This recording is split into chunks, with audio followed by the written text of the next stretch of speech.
नमस्ते। आज इस कलयुग के समय में जो राममय पूरा माहौल, समय, काल हो रखा है, उसी के चलते आप सभी को तहे दिल से मेरी ओर से ढेर सारी शुभकामनाएं और राम राम। कुछ समय पहले मैंने एक कविता लिखी थी, काल, जिसका टाइटल है मोहब्बत की बातें काल के साथ।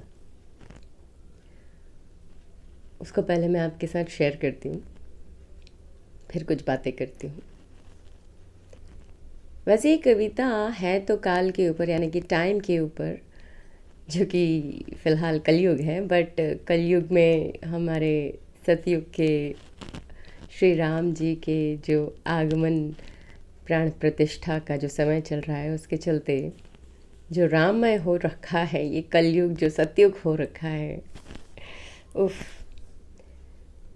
इन शॉर्ट कहने का मतलब ये है कि समय कोई सा भी हो, काल कोई सा भी हो, वक्त के साथ, समय के साथ, परिस्थितियों के साथ, जगह के साथ, लोगों के साथ, किसी भी तरह के संबंध के साथ, पारिवारिक हो, दोस्ती यारी हो, है ना, कामकाजी हो, इन शॉर्ट ओवरऑल, आप कविता हो, राइटअप हो, शॉर्ट स्टोरी हो, संगीत हो, म्यूज़िक हो, लिरिक्स हो, अपने हिसाब से जहाँ जिस परिवेश में, जिस माहौल में आप होते हैं, जिस परिस्थिति में आप होते हैं, आप उसको उस तरह से कनेक्ट कर लेते हैं, राइट।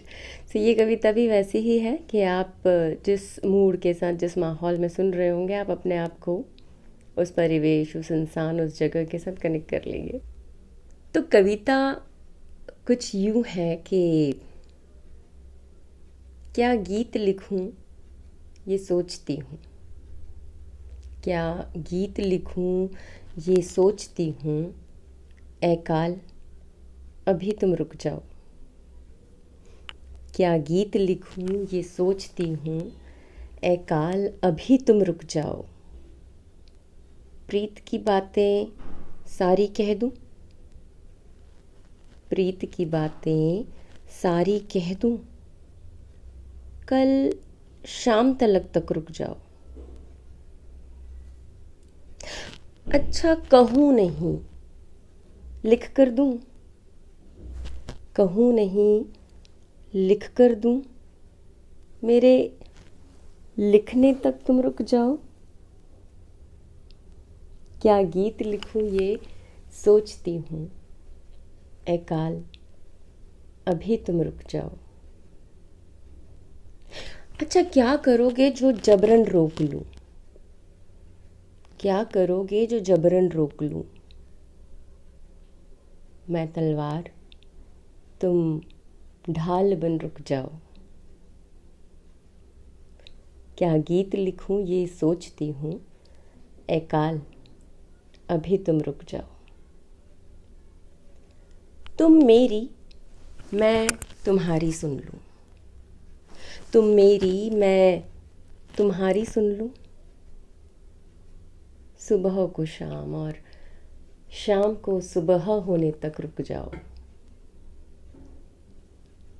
क्या गीत लिखूं ये सोचती हूँ, ऐ काल अभी तुम रुक जाओ, अभी तुम रुक जाओ। तो ये जो आपको अभी कविता सुनने को मिली है, काल, मोहब्बत की बातें काल के साथ, अब इसे मैंने लिखा है अपने भाव के साथ। सुनने वाला किस मनस्थिति में है, किस परिस्थिति में है, वो उसे सुनकर उस तरह से एक्सेप्ट एंड अडेप्ट करेगा। अब अगर एक लड़का और लड़की सुनेंगे और वो अगर प्रेम में है तो उसे लव एंगल से एक्सेप्ट और अडेप्ट करेंगे।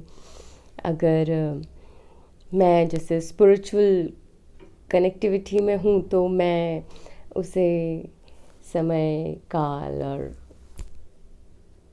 ऊपर वाले के साथ कनेक्ट करूँगी, या कुछ लोग अलग तरीके से अपने घर परिवार के कनेक्शंस के साथ कनेक्ट करेंगे।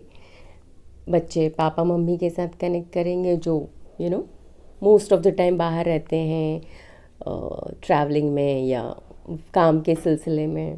सो बेसिकली इन शॉर्ट कि हम लिखने वाला जो भी होता है, वो कविता लिख रहा हो, वो स्टोरी लिख रहा हो, शॉर्ट स्टोरी, कंटेंट क्रिएशन किसी भी तरह का कर रहा हो, वो अपने मन और अपने भाव के हिसाब से करता है। बट जो सुनने और देखने वाला होता है वो उसे अपने हिसाब से लेता है। सब कनेक्टिविटी का फ़र्क हो जाता है। जो मैंने कहा वो तो मैंने अपने अंदाज़ में कहा था, लेकिन आपने उसे अपने अंदाज़ में सुना, वैसी वाली बात। सो आपने जब इसे सुना तो आपको कौन से भाव आए, कैसे एहसास हुए, किस तरह से आपने उसे लिया, वो मुझे बताइएगा सुनने के बाद कमेंट बॉक्स में। मुझे आपके कमेंट्स में आपके विचारों का इंतज़ार रहेगा। पढ़कर मुझे बहुत बहुत बहुत बहुत अप्रिशिएशन मिलेगा, उत्साह मिलेगा, और भी नए नए इस तरह के अपने राइटअप्स को वीडियो में कन्वर्ट करके आपके सामने रखने का मन करेगा ज़ोरदार तरीके से। ओके, एंड आप अगर ऐसे कोई आपके अंदर ऐसे ख़याल हों जिन पे आप चाहते हो कि कोई 4 लाइन लिखी जाए, और आप लिखने में असमर्थ हों, या आप लिखने में थोड़े से होता है ना, हमारी लिखाई थोड़ी कमज़ोर है, वैसा कुछ मामला हो, तो आप मुझे उस तरह के आइडियाज़ भी मैसेज में दे भेज सकते हैं। आई विल ट्राई कि आपके उन भावों को मैं कविताओं में उतार सकूं, शब्द दे सकूं, और आकलित कर सकूं आपके उन विचारों को, आपके उन भावों को। तो सुनिए इसको, कविता को, और अपने विचार, अपने भाव इस कविता के ऊपर भी मुझे शेयर कीजिए। और अगर ऐसे कोई भाव हैं जिन पे आप चाहते हैं मैं आपके लिए लिख दूं, तो वो भी आप मेरे साथ थॉट्स शेयर कर सकते हैं। ओके, तो आप सभी को राम जी के आने की बहुत ज़ोर शोर से, दिल से शुभकामनाएं। जय सिया राम।